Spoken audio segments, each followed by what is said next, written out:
Hello children, today we are going to discuss retreating monsoons or the post monsoon season or the transition season. Okay children?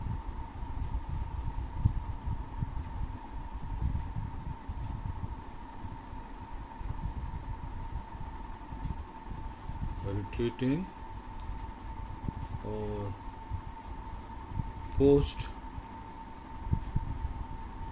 monsoon season. Okay,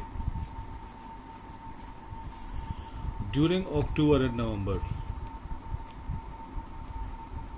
during October and November,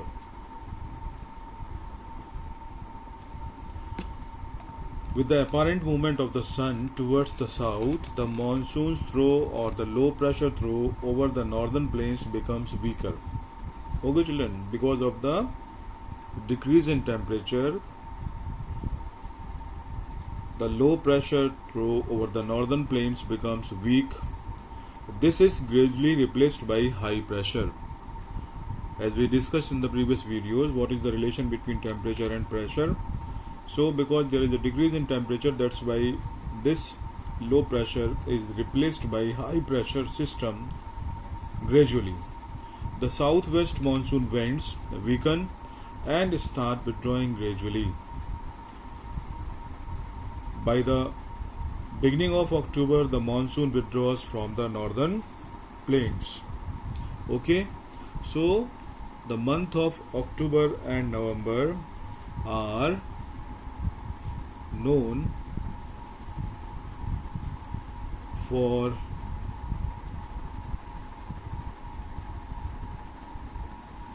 retreating monsoons.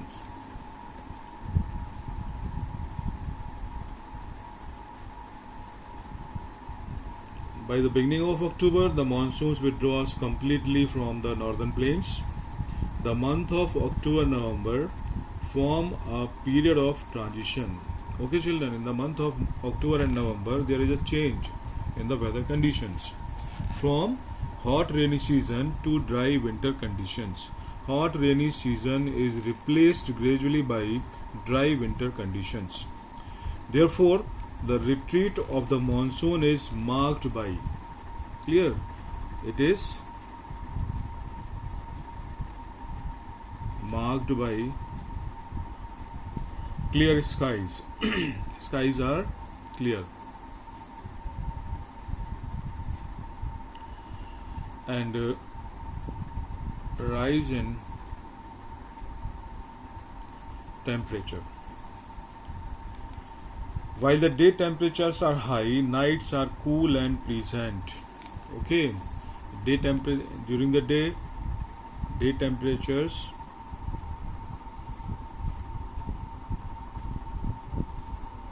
are high, nights are cool and pleasant also. The land is still moist. There is humid. Clear? The land is moist owing to the condition of high temperature and humidity. Because of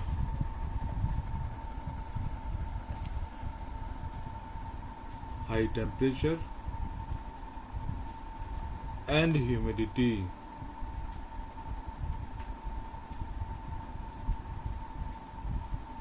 the weather becomes rather oppressive during the day. Okay children, because of high temperature and humidity, we feel uncomfortable. Sweat comes out continuously and it does not evaporate because of humidity, humid air. So we feel uncomfortable, and this is known as October heat. The term is October heat. Okay children, about what is October heat? Due to high temperature and humidity, we feel uncomfortable. Okay, we perspire more due to high temperature and sweat does not evaporate because of humidity. That's why it is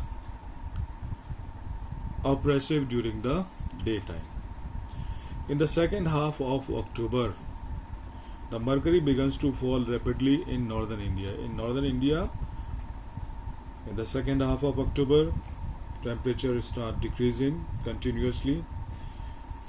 Now, because of this decrease in temperature, the low pressure conditions over northwestern India get transferred to Bay of Bengal by early November. This shift is associated with the occurrence of cyclonic depressions, which originate over the Andaman Sea. Now, these cyclones generally cross the eastern coast of India, cause heavy and widespread rain, and these cyclones, tropical cyclones, are generally very destructive in their nature. The thickly populated areas of Godavari, Krishna and Kaveri are frequently struck by these cyclones, and these cyclones cause great damage to life and property. Sometimes these cyclones also reaches at the coast of Orissa, West Bengal and Bangladesh. Okay, so this is all about retreating monsoons. The month of October and November, are known for retreating monsoons. In the beginning of the October, in the month of October, monsoons completely withdraws from northern plains. This season is marked by clear skies, rise in temperature, nights are cool and pleasant also. Owing to the condition of high temperature and humidity, the weather becomes oppressive. We feel uncomfortable. So this is all about retreating monsoon. Now let us see, the next topic is distribution of rainfall. Distribution of rainfall. Okay children, the next topic is distribution of rainfall. Parts of western coast and northeastern India receives about 400 centimeters of rainfall. Okay children.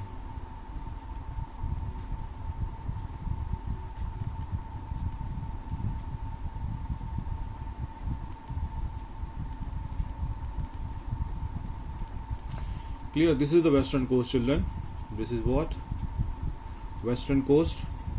This part of the country, it receives very heavy rainfall, that is nearly 400 centimeters. The northeastern states also, they receive plenty of rainfall. So these are the two areas which receives very heavy rainfall, that is nearly 400 centimeters. Okay, it is less than 60 centimeter in western Rajasthan. Here in this part of the country, it is less than 60 centimeter, and adjoining parts of Gujarat, Haryana, Punjab. Rainfall is equally low in the interior of the Deccan Plateau and east of Sahyadris. Okay, a third area of low precipitation is around Jammu and Kashmir. Here also rainfall is less. The rest of the country receives moderate rainfall. Snowfall is restricted in the upper areas or in the Himalayan region. Now, owing to the nature of the monsoon, the annual rainfall is highly variable from year to year.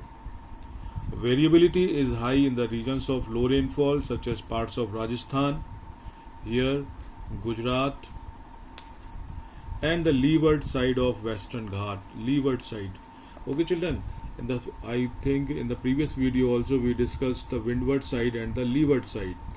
This side, these are moisture laden winds.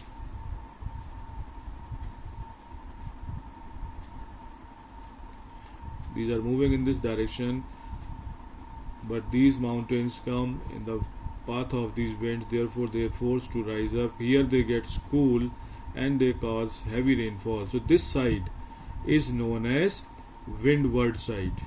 Which side? Windward side. And this side is known as leeward side, or also known as rain shadow area. Okay, so this side of the mountain receives very heavy rainfall. So the leeward side of the Western Ghat, this